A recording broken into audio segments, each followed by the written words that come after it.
अब्दुल्ला नहीं है आज और कल भी नहीं होगा। How are you and good morning. अच्छा जी, ज़रा पंजाब की बात करते हैं। लाहौर, मुल्तान, रावलपिंडी समेत पंजाब के दीगर शहरों में सुथरा पंजाब के तहत तजावज़ात के ख़िलाफ़ ऑपरेशन ज़ोरों शोर से चल रहा है। बाज़ इलाकों का तो समझें कि जैसे नक्शा ही बदल गया हो और सड़कें चौड़ी हैं, बाज़ार जो है वो खुले लग रहे हैं, ट्रैफिक का बहाव बहुत बेहतर हो गया है और शहरियों को ये खूबसूरती जो है ना बड़ी अच्छी लग रही है और वो कह रहे हैं खूबसूरती में बड़ा इजाफा हुआ है। अवामी सतह पर इसे ऑब्वियसली सराहा जा रहा है, मगर गरीब लोगों का रोज़गार मुतासर होने पर भी लोग गरीब ठेले और छाबड़ी वालों से हमदर्दी का इजहार कर रहे हैं और हुकूमत से उनके लिए मुनासिब जगह फराहम करने का मुतालबा भी ऑब्वियसली हो रहा है। लेकिन ज़्यादातर शहरी जो है पंजाब हुकूमत के इस इक़दाम की तारीफ़ कर रहे हैं और शहरियों की अक्सरियत जो है वो समझती है कि ऐसे ऑपरेशंस की अरसा दराज से ज़रूरत महसूस की जा रही थी, मगर कोई सियासी जमात मुतवक्के एहतजाज के पेश नज़र इस तरफ नहीं आती थी। और अब वज़ीर आला पंजाब मरीम नवाज़ ने तजावज़ात के ख़िलाफ़ इंतज़ामिया को बिला इम्तियाज़ कार्रवाई की हिदायत भी की है और कुछ लोग इस खदशे का इजहार भी कर रहे हैं कि कुछ दिनों बाद जैसे इंतज़ामिया की तवज्जो किसी और काम की तरफ हुई तो ये सब ठेले तजावज़ात वगैरह जो हैं छाबड़े ये वापस आ जाएंगे। तो ये भी कहा जा रहा है और actually we have seen that happen in the past as well. तो पंजाब हुकूमत की असल कामयाबी तो यही होगी कि इन तजावज़ात को दोबारा कायम ना होने दिया जाए और जो इश्यूज़ हैं कि बहुत से ऐसे लोग हैं, गरीब लोग हैं जो ठेले वगैरह मतलब उनकी लिटरली ज़िंदगी उस पर चलती है, उनका रोज़गार है वो, तो उनके लिए भी कोई परमानेंट स्पॉट जो है वो देना चाहिए। तो ये बहुत बात हो रही है। However it is looking very pretty, बड़ा ही खूबसूरत सब कुछ लग रहा है और कुछ चीज़ें होती हैं ना, अब होती हैं तो हम ये सोचते हैं कि ये पहले क्यों नहीं हुआ था। बहुत सी ऐसी एक्चुअली चीज़ें हैं जो हम सोचते हैं कि मतलब ये अब सोच इनको याद आया है, ये तो पहले ही हो जाना चाहिए था, हम तो पहले ही कह रहे थे, लेकिन वही देर आए दुरुस्त आए, लेकिन एटलीस्ट कुछ ना कुछ याद तो आ जाए। पहले मैं अब्दुल्ला का जिक्र इसलिए भी कर रही थी because he is in Lahore, तो हम चाहेंगे तो यही कि वो जब व्हेन ही कम्स बैक तो वो कोई एक होता है ना खुद एक हाल हमें ज़रूर बताए, कोई वीडियोस वगैरह भी बनाए। In the meantime if you guys are there और कोई आपको बहुत बेहतरी अपने इलाके में नज़र आ रही है कि अब इसका नक्शा ही बदल गया है, तो please do send it to us ताकि हम भी ज़रा इंजॉय करें और हो सकता है बाकी शहर जो हैं मुल्क के वो भी इस मॉडल को, इस आइडिया को रेप्लिकेट कर सके। देखिए खूबसूरती तो हर किसी को करनी चाहिए ना, अपनी जगह को खूबसूरत साफ़ बनाना चाहिए। सो व्हाई नॉट, अगर if an idea is good idea is coming from somewhere we should all adopt it. क्या ख्याल है? अच्छा जी, थोड़ी देर में हम कोशिश कर रहे हैं एक्चुअली कि हम आज़मा बुखारी साहिबा वज़ीर इत्तलात पंजाब से बात करें ताकि ज़रा हम देखें कि ये कहाँ तक बात जा रही है। बिकॉज मुल्तान, रावलपिंडी और लाहौर का तो हमें पता ही है, लेकिन और कौन से शहर हैं एंड ये कब तक रहेगा ये मामला। बिकॉज ऑब्वियसली एक अच्छा आइडिया होता है, उसको किया जाता है, लेकिन उसके बाद उसका बरकरार रहना वो भी एक क्वेश्चन मार्क बन जाता है and then people have their doubts as well. So let's see, इस पे मज़ीद बात करेंगे आगे जाके। अभी क्या कर रहे हैं जी, अभी हम और बातें कर लेते हैं। अब बताना आपको कुछ और भी है। अब बात इसी तरह स्टार्ट करते हैं कि हज़ारों ख्वाहिशें ऐसी कि हर ख्वाहिश पे दम निकले। FPR को पहले 1010 गाड़ियां फौरी चाहिए थी और अभी इसकी ख्वाहिश के आगे जो है बंद बांधने की कोशिशें हो ही रही थी कि FPR ने नई डिमांड्स जो है वो रख दी। How cool is that.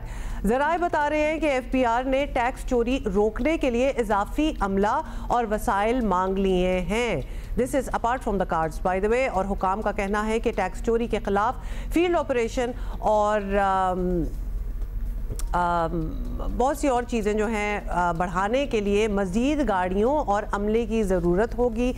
शिकायत ऐसी हैं कि जैसे FPR अफसरान के लिए 2 वक्त की रोटी मुश्किल हो रही है and they need to be done now. कहते हैं कि टैक्स मशीनरी को हर 200 रुपये आमदन के बदले सिर्फ 1 रुपया मिलता है। Does it even make sense to you? Bharat में बाय द वे आपको बता दें टैक्स ऑपरेशंस पर मजमूई रेवेन्यू का 1.5% यानी 1.5% खर्च होता है और हमारे अखराजात जो हैं वो सिर्फ 0.44% हैं। दूसरे अल्फाज में इंक्रीमेंट या कमीशन या बोनस टाइप कुछ मांगा जा रहा है। और यही नहीं, FPR हुकाम ये भी शिकवा है उनको कि सूबाई महकमे में तनख्वाहें और मरात जो हैं वो वफाकी हुकूमत की निस्बत 20 गुना ज़्यादा हैं। फिर पहले आप लोग डिसाइड कर लें कि आप लोग चाहते हैं क्या है। नुमाइंदा जियो न्यूज़ अशरफ मलकम हमारे साथ हैं, ज़रा उनसे पता करते हैं क्योंकि उनको बड़ी इनसाइड डिटेल भी होती है और बड़े अच्छे तरीके से बताते हैं। अशरफ, 1010 गाड़ियों की ख़रीदारी को ब्रेक लगाने की कोशिशें अभी ख़त्म नहीं हुई थी। अभी तो हम बात ही कर रहे थे और सुना है कि FBR ने मज़ीद डिमांड्स रख दी हैं। उन्हें हुकूमत से मज़ीद क्या क्या चाहिए, नहीं क्या क्या तो बहुत कुछ चाहिए होगा, क्यों चाहिए, तो ये ज़रा आप हमें बता दें। इंक्रीमेंट्स, कमीशन या बोनस टाइप कुछ आ रहे हैं आमतौर पर, मतलब परफॉर्मेंस बेस्ड होना चाहिए ना हर चीज़। तो आपको क्या लग रहा है क्या हो रहा है? इस मनसूबे पर जो इशू उठा था, इशू FBR के रिसोर्सेज का, FBR जो गाड़ियाँ देने का नहीं उठा था, उसकी ख़रीदारी के जो अमल था इस पे इशू उठा था कि एक ही कंपनी को एक ही दिन में सारा प्रोसेस करके रिक्वायरमेंट ऑर्डर दे दिया गया, शाम को पैसे रिलीज़ करने के अहकामात भी दे दिए गए। इसको कौमी असम्बली और सेनेट में उठाया गया। सेनेट की स्टैंडिंग कमेटी वज़ाए ख़ज़ाना में इसमें फैसला वाडा जो सेनेटर हैं उन्होंने इस इशू को बहुत उठाया। अब उस पर रद्द अमल तक आना था। FBR बड़ा क्लियर है कि गाड़ियाँ हमने हर हाल में ख़रीदनी हैं।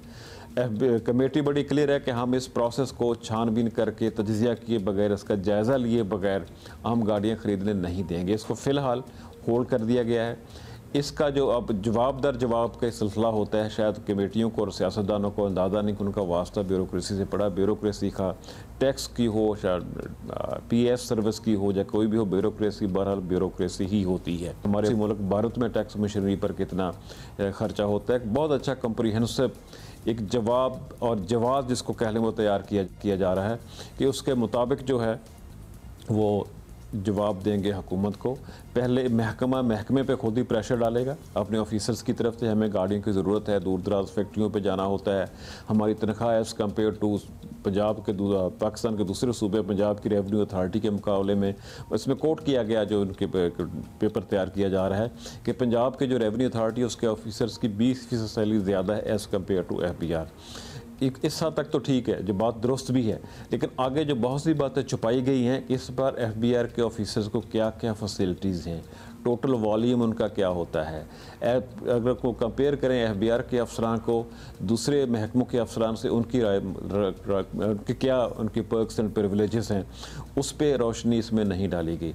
बज़ाहिर ये एक जवाब बनाया जा रहा है कि FBR को गाड़ियाँ किस तरह प्रोवाइड करनी है, जिस पे किसी को कोई इतराज़ नहीं है। बाय द वे FBR को गाड़ियाँ फराहम करने पे इतराज़ है, गाड़ियाँ ख़रीदने के अमल पे है कि अमल क्या इख्तियार किया गया। इंटरेस्टिंग कंपैरिजन्स भी साथ साथ चल रहे हैं, लेकिन बात तो वही आ गई अशरफ, और आप हमें बता सकते हैं कि अंदाज़ा हो रहा है कि ये जो मांग रहे हैं वो इंक्रीमेंट या कमीशन या बोनस टाइप कुछ आ रहे हैं। तो आम तौर पर ये परफॉर्मेंस की बुनियाद पर मिलता है। कोई इदारा टारगेट पूरा ना कर पाए तो उसका ये डिमांड करना बनता भी है, बिकॉज यहाँ तो बहुत से टारगेट्स जो हैं, हदफ जो है वो लूज़ कर they don't even reach it.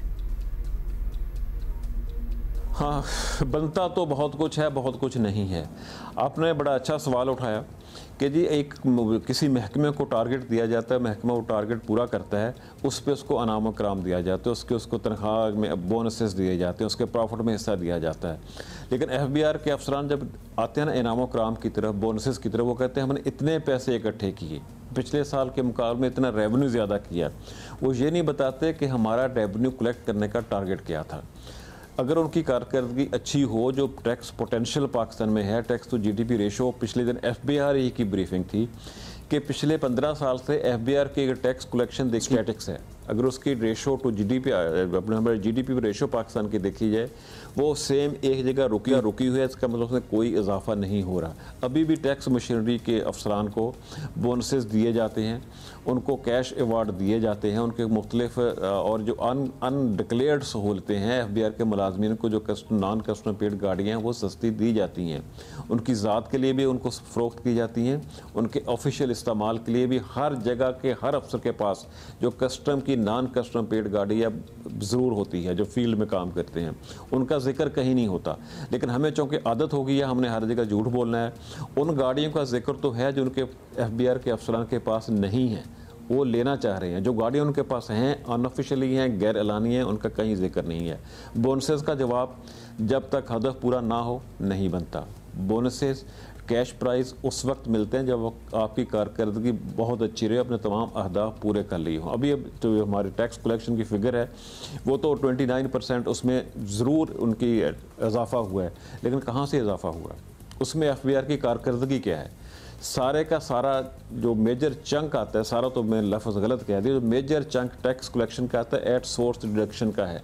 तनख्वाहदार तबका है, एक्सपोर्टर्स हैं, मैन्युफैक्चरर्स हैं, जो उनका मौके पे उनको वसूल किया जाता है, उसमें एफबीआर की कोई ज़्यादा इनपुट शामिल नहीं है, बैठे बैठे उनको मिलना ही मिलना होता है। मतलब ये बाय द वे वो वजूहात हैं जिसमें बहुत से लोग चाहते भी हैं, जो एलिजिबल होते हैं, कि हम एफबीआर में ज़रूर जाएं और हमारी पोस्टिंग जो है ना वो उधर ज़रूर हो जाए। Ashraf, thank you for being with us. या फिर अशरफ हमारे साथ हैं, क्योंकि 1-2 और सवाल रह गए हैं हमारे साथ अशरफ? अच्छा चले, शुक्रिया, हो गया, बहुत शुक्रिया। बट इट इज़ इंटरेस्टिंग ना, वो अपनी इंक्रीमेंट्स वगैरह मांग रहे हैं और हमें बोनसेस दें और सब कुछ दें, वेयर एज वो 10,000 वो 1,010 गाड़ियाँ जो है ना वो लेने के इनके पास फंड्स हैं।